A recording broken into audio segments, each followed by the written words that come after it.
Hello, very good morning student. How are you? This is Shreyas Vidya Bhavan English medium and Hindi medium standard 8, 9, 10 grammar. Topic is active voice and passive voice. I am Harish sir. Now please kindly open your textbook, notebook, ball pen, whatever you need you just get, and please ready for this grammar section. Hindi medium के मेरे विद्यार्थियों को मेरी शुभकामनाएं। अभी मेरे साथ में आप बैठ जाइए, आपकी नोटबुक, बॉल पेन सब लेके बैठ जाइए और याद रखना मुंह पे मास्क लगाना भूलना मत। अभी ये हम ग्रामर में एक्टिव वॉइस और पैसिव वॉइस ले रहे हैं। Okay, just we are starting this.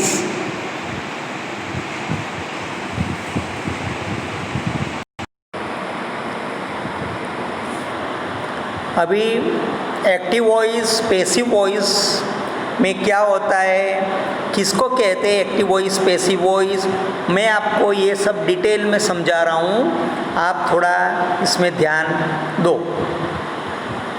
जो भी पॉइंट ना समझ में आए नोटबुक में लिखना।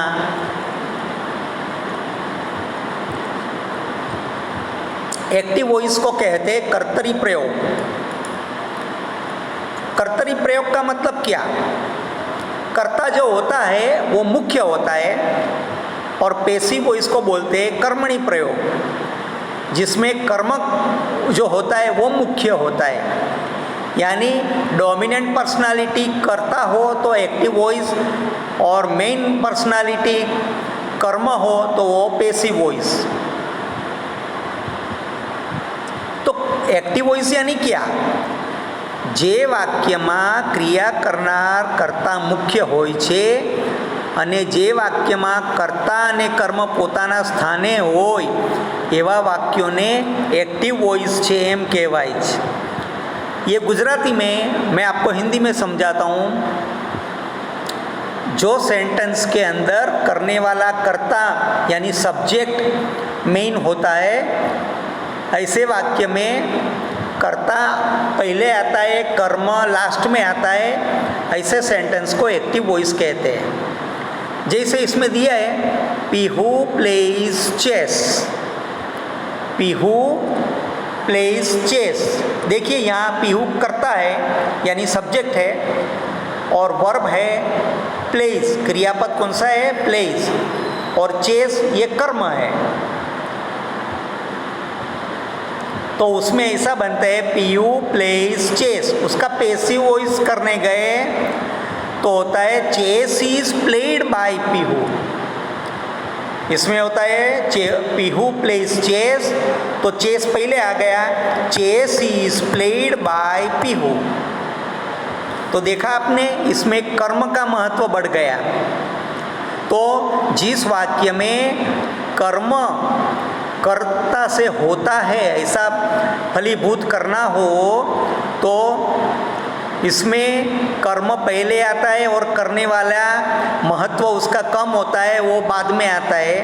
ऐसे सेंटेंस को पैसिव वॉइस कहते हैं। अभी एक्टिव वॉइस कैसे मिलता है? कौन यानी हु पूछने से हमें जो जवाब मिलता है ये एक्टिव वॉइस होता है। जैसे कि पीहू प्लेज चेस, तो हु प्लेज चेस, तो के पीहू प्लेज चेस। तो ये सेंटेंस एक्टिव वॉइस है। हु यानी कौन पूछने से, कौन चेस खेलता है तो पीहू चेस खेलती है। तो कौन पूछने से जो सेंटेंस का जवाब मिलता है वो एक्टिव वॉइस होता है। और वोट यानी किसको ये पूछेंगे तो जो जवाब मिलेगा वो पैसिव वॉइस होता है। अभी देखो पीहू प्लेज चेस, तो पीहू क्या खेल रही है, शू खेल रही है और किसको, ऐसा पूछने से जो जवाब मिलता है ये पैसिव वॉइस है।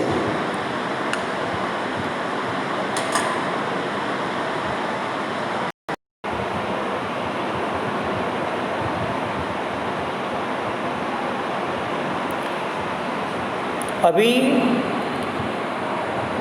एग्जाम्पल एक्टिव वॉइस का दिया है, रवि प्लेज ए गेम, उसका हो गया a game is played by Ravi, बराबर। तो अभी रूपांतर करते टाइम कौन सा इसके अंदर चेंजेस करना है, उसके कुछ नियम होते हैं, ये हम जानना चाहते हैं। तो सबसे पहले 1 नंबर दिया है, कर्तानु स्थान कर्म ले छे, यानी कर्ता का स्थान कर्म लेता है, यानी subject place is taken by object, subject की जगह पे ऑब्जेक्ट आता है और ऑब्जेक्ट के स्थान पे सब्जेक्ट को रखा जाता है। दूसरा, थर्ड, काल प्रमाणे योग्य सहायकारी क्रियापद यानी हेल्पिंग वर्ब મૂકવામાં આવે છે।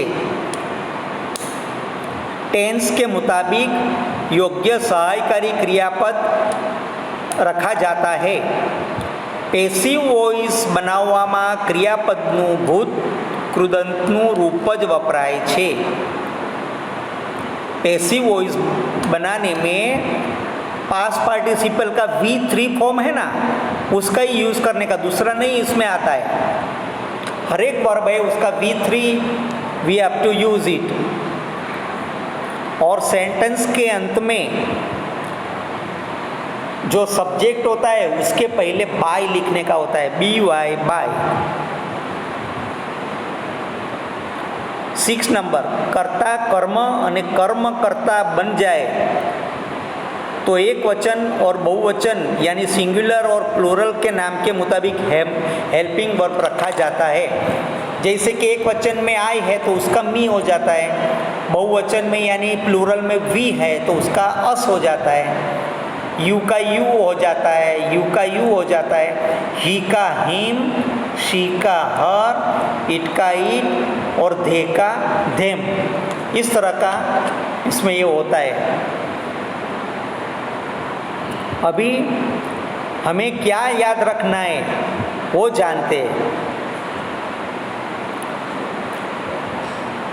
खास ध्यान ये रखो, रिमेंबर ये करो कि वॉइस जब चेंज करते हैं तो उसका जो काल होता है, टाइम, प्रेजेंट टेंस तो प्रेजेंट टेंस ही रहेगा, वो पास्ट फ्यूचर टेंस के पास्ट टेंस नहीं होता है, उसमें टेंस चेंज नहीं होता है। दूसरा, પેસિવ વોઇસમાં ક્રિયાપદનું ભૂતકૃદંતનું રૂપ જ વપરાય છે। પેસિવ वॉइस में क्रियापद का पास्ट पार्टिसिपल रूज ही यूज़ करना है हमें, बराबर। गो है तो गॉन, बराबर। प्ले तो प्लेड। 3rd नंबर, चालू भविष्यकाल और चालू पूर्ण वर्तमान काल, चालू पूर्ण भूतकाल और चालू पूर्ण भविष्यकाल जैसे इसमें वाक्यों का पैसिव वॉइस नहीं हो सकता है, ये ध्यान में रखना आप। ऐसे सेंटेंस आए तो उसका नहीं होता है, जान लेना। और अगर टेंस की अगर आप, मैंने आगे के वीडियो में आप लोग को टेंस, इसके लिए मैंने पहले टेंस पढ़ाए ताकि इसमें आपको प्रॉब्लम न हो।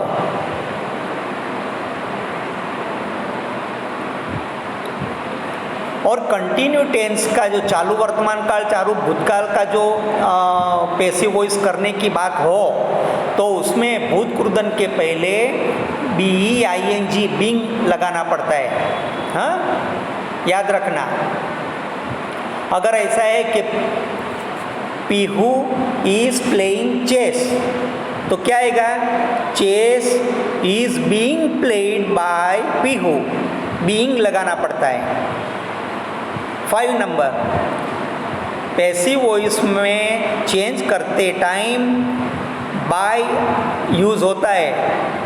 कभी कभी IN इन पण यूज़ करते हैं, कभी यूज़ भी करते हैं, कभी नहीं पण यूज़ होता है। इसका दैट इज़ नॉट डेफिनेट ये आप यूज़ करना ही है, ऐसा नहीं है, कभी यूज़ भी होता है।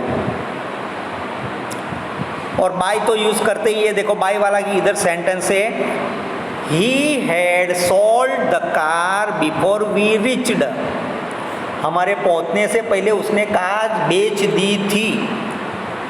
चालू भूतकाल हो गया। The car had been sold by him, he का हिम हो गया ना।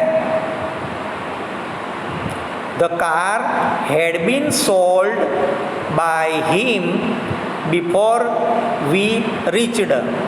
ये देखो ऊपर का सेंटेंस पास्ट टेंस में, नीचे का भी पास्ट टेंस में ही आया।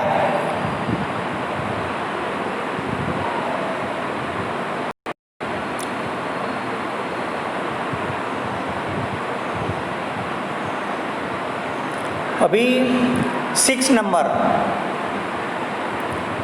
वाक्य में जब कर्ता या तो कर्म का स्थान पे फ्रेज आता है तो वो फ्रेज का जो स्थान है ना वो बदल जाता है। देखो एक्टिव वॉइस में बिग इंडस्ट्रियल एम्पायर लास्ट में आया है तो इधर ये फर्स्ट में आ जाएगा पैसिव वॉइस में। Mister Dilip manage a big industrial empire, उसका एक्टिव वॉइस है, उसका पैसिव वॉइस बनाना है तो a big industrial empire is managed by mister Dilip, ऐसा उसका होता है। Can you understand this? The phrase can be change its place. In active voice it is in last, but in passive voice it is stood first. The entire staff of our office respect Mr. Prakash. ये active voice sentence है, उसका passive voice में होता है तो Mister Prakash is respected by entire staff of our office. तो इसमें क्या हुआ देखो, the entire staff of our office, it's a phrase, it comes to the first, वो पहले आया है, लेकिन पैसिव वॉइस में इट स्टूड लास्ट, वो लास्ट में आया है। 7 नंबर, જ્યારે વાક્યમાં ક્રિયાપદ સાથે નામયોગી અવયવ પ્રેપોઝિશન સાથે જોડાયેલા હોય તો તે વાક્યનું પેસિવ વોઇસમાં રૂપાંતર કરતી વખતે પ્રેપોઝિશનમાં કોઈ ફેરફાર થતો નથી। गुजराती में ऐसा लिखा है, अपन अभी उसको हिंदी में समझते हैं कि नाम योगी अवयव यानी प्रेपोजिशन अगर साथ में है तो उसको पैसिव वॉइस करते टाइम उसमें कोई फेरफार नहीं होता है।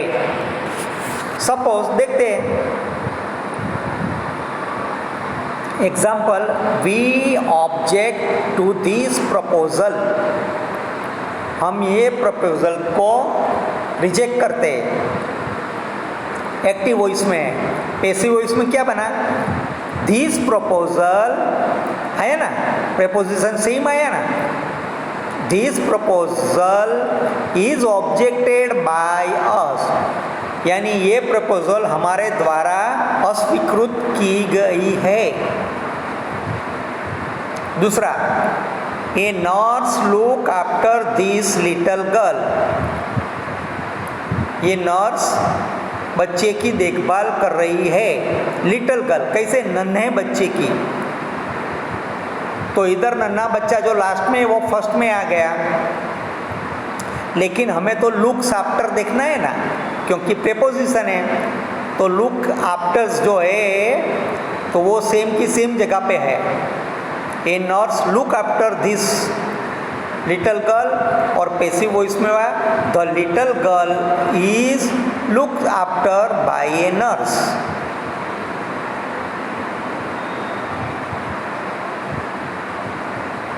अभी नेगेटिव सेंटेंस का जो है वो हम नेक्स्ट एपिसोड में करेंगे।